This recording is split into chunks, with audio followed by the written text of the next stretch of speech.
Brief. I'm Deborah Rodriguez. From Mason City to your hometown, we've got the information you need. Turn us on at home, work, and in the car. AM 1300 KGLO. Your hometown news station is AM 1300 KGLO and KGLOAM.com as we welcome back behind the KGLO microphones, Phil Johnson joining us to, originally our conversation this week was going to be about two different things, but we got to put on the shelf one of those things, don't we? We do, Bob. It's, you should never assume anything. So last night we were going to have our selection committee meeting for Athletic Hall of Fame. So Kathy Spots is on our selection committee, and her daughter Reggie plays for the NIACC women's team. So the game was going to be at 7 o'clock, and so we were going to have our selection club meeting at 5:30. So that all made sense until I assumed the game was at 7 o'clock. Well, the game was at 5:30. Right. So I've kind of got feathers coming out of my mouth from eating crow here, but so we had to not meet last night, so we're going to meet on March 16th, and NIACC women won the game, so it was a good night, and we look forward to the 16th. Postponed for a good reason. Good reason, absolutely good. See, we have to have 100% attendance. Everybody has to be there for the selection committee meeting. So the question, Kathy, would have been, well, do you want to go to the game or do you want to come to the selection committee meeing? And that answer would be, I'm going to the game. Right. So it's going to work out good. Well, and as we were talking about before, we hit the air here, that's, this NIACC women's basketball program continues to just be an amazing program, amazing part of NIACC. Absolutely. Yep. They're really fun to watch, and wish them good luck as they continue down the tournament trail here. And there's 4 Mason City girls on the team, and they're good players. Brad's got good players coming from neighboring counties and states and everything, and they're just fun to watch. Well, the one thing that we can talk about is something that was officially released yesterday, and we kind of talked about it off the air a time or two. There's a project going on to help reformat some of the outdoor facilities at North Iowa Area Community College, and just talk about what's all proposed. Sure. No, sounds good. Thanks, Bob. No, we're going to, NIACC has, the foundation came through with a very generous gift of money for a new softball and baseball complex, as well as enhance the soccer area out there at NIACC, and a field house and everything.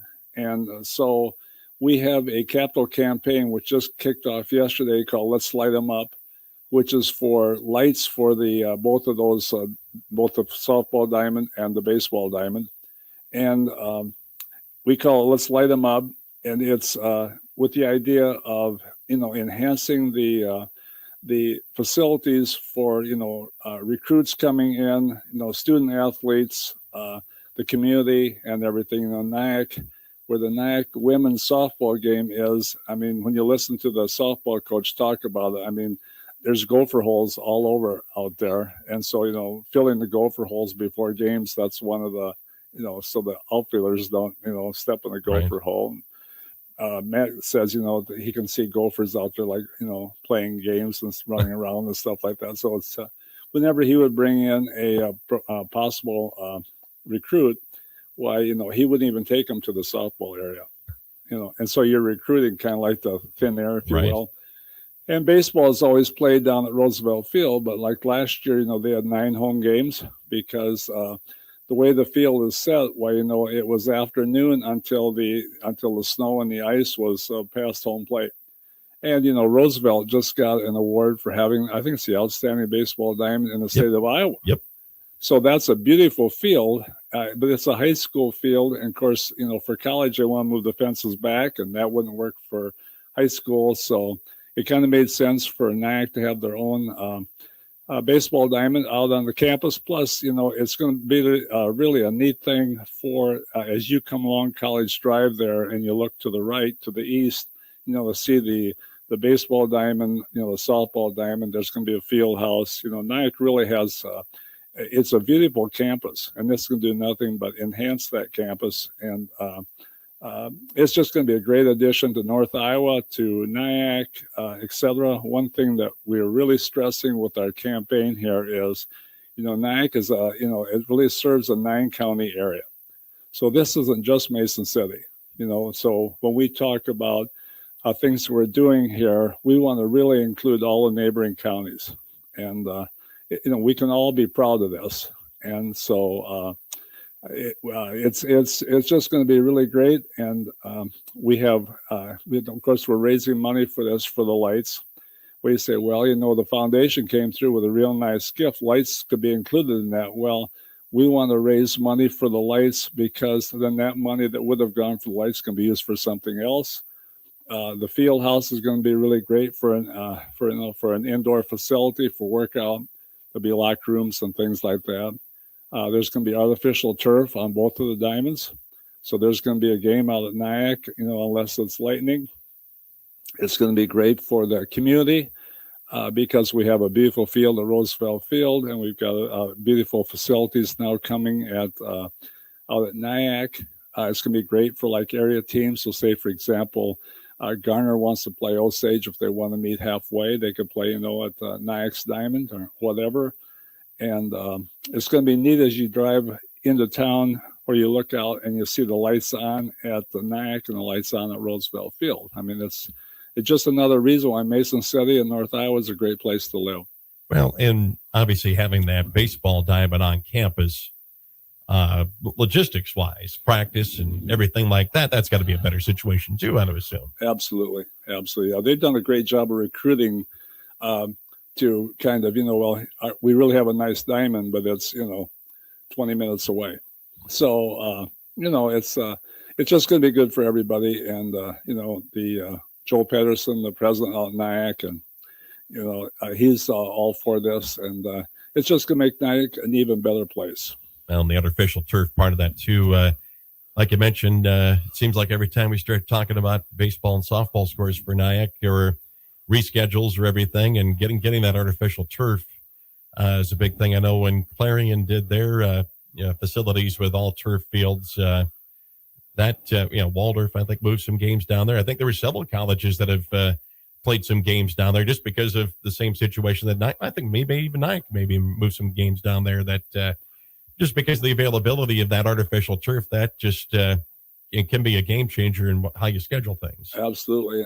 At the college level, as a former pitcher, coming to Roosevelt, it's a beautiful field where you look at how far the fences are. And right. At the college level, a long fly ball is out of here. So as a pitcher, you'd like to have a bigger, more outfield grass out there for your outfielders to catch the ball out there. So it just made the whole deal just really made sense. And we're really kicking it now in the high gear, and the excitement for this is really high. I mean, it's really fun. We've got 3 different giving levels. One level is it's a name where they can naming rights, for the complex, naming rights for the baseball field and for the softball field, and then we're going to have panels. They're foam rubber covered by vinyl along the outfield fence, all the way around the fence. So that, like, for example, baseball, there has to be 75 feet of no obstruction behind the pitcher, so the hitters right. can see the ball. But then from there on, in baseball, they're going to be 4 foot by 8 foot, and so in softball, they're 4 foot by 6 foot because the fence isn't as high. So it's really going to be cool because the panels are all going to be NIACC blue with white lettering on it. So it might say ABC Company, blue background, white lettering. And then, on top of every fence where they've got that yellow, it shows the top of the fence. Right. Well, NIACC is blue and gold or blue and yellow. Right, so right. It really works out perfect.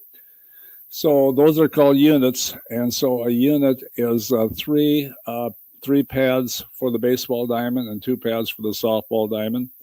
And so they'll be people can sponsor by, buying pads, whatever. So that is that. And then, of course, people can make cash donations. So it's $500,000 for naming rights for the complex, $300,000 for each of the fields, and then it's $25,000 for a unit. And now there's benefits that come along with this, or $15,000 for per unit. That's the 3 pads and the 2 pads, and then there's cash donations of 10, 5, etc.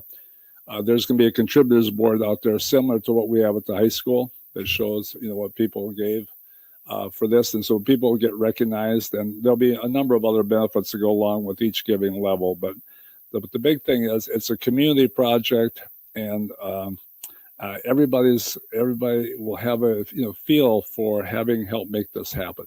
And I just can't wait to drive by there and see this new facility built. The indoor facility is going to be absolutely second to none.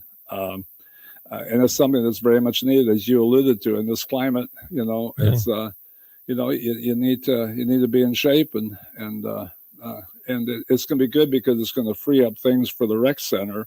Because right now, all of the teams are working out in the rec center, and so there's talk of having intramurals and things like that at NIACC now for students. Right, so it's going to enhance, it's going to free things up. So everybody's going to gain from this. Is what it boils down to. Is there a timeline for when this project will be completed? It's going to start as soon as you help us out with the weather here. So when Bob comes through on the weather, they're going to start digging out there.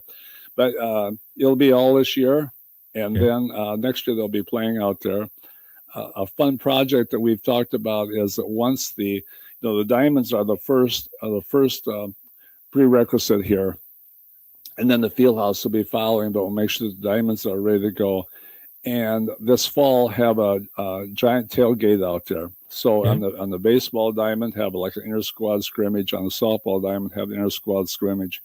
And have a giant tailgate party out there with parents, grandparents, contributors, sponsors, community people. Just have a big event out there celebrating the start of this. And it's going to be a great thing from a public relations standpoint, and it's going to be a great thing for our student athletes and for our students and our community. And it's just an exciting thing. And the people at NIACC are really ramped up about it. I mean, the faculty is really excited about it, and people in the community are excited about it because it's just one more thing that makes NIACC and Mason City such a great place. If anybody wants to make a donation, what's the easy way to do that? Well, they could go online. If they want, they go to the NIACC website. They could call me. We've got other people here who are on the foundation board, and they'll have packets, if you will. They'll have what we have here that really explains the program. They'll have a contributors form in there and such. But there's a number of different ways they can do it. It's going to be, publicized thanks to you, and as much as we can get the word out to people. And we really don't have a timeline. We have a timeline as far as signage for the contributors board, because we really like to get that up this fall, so that people can see their names here. This is a tax deduct. Two things that people look at: one is tax deductible, and two, how am I going to be recognized for making this contribution? And so, if we can solve those two questions, which we have, then Katie bar the door here. Yeah. We look forward to this project being completed. So thanks. It'll really be fun. We appreciate your help. Absolutely. Phil, we appreciate you stopping in this morning. Thanks so much, Bob. Phil Johnson talking about the NIACC Let's Light 'em Up project here in your hometown news station, AM 1300 KGLO. Don't miss Miller & Sons Golf Cars Open House.